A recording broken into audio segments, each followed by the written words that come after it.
Winston Churchill. Churchill and Roosevelt had only met once. They had met at a dinner in London in 1918 during World War I. Churchill never remembered the encounter. Roosevelt never forgot the fact that Churchill never remembered the encounter. But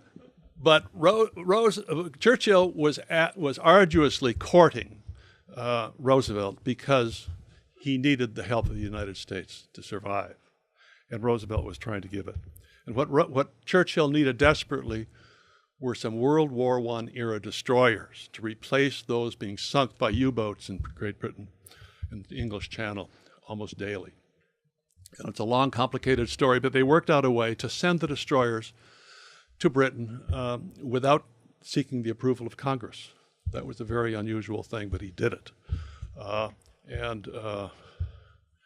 Second, third-term presidents learned how to do things without Congress, and he kind of paved the way there.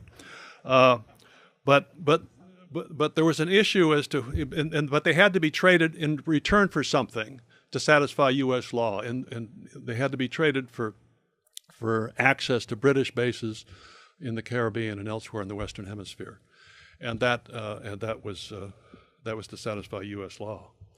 Well, Churchill was worried that Roosevelt was going to couch the thing in such terms that he would be getting the better of the bargain, and he didn't want that impression to reach London, obviously. So they couldn't work it out. So Roosevelt arranged a transatlantic conference call, and he put his Attorney General, Robert Jackson, on the phone. And Jackson tried to describe to Churchill the exigencies of U.S. law and why this had to be a trade, or as he said, it had to be a bargain. And Churchill said, empires just don't bargain. And Robert Jackson, the Attorney General, said, well, republics do.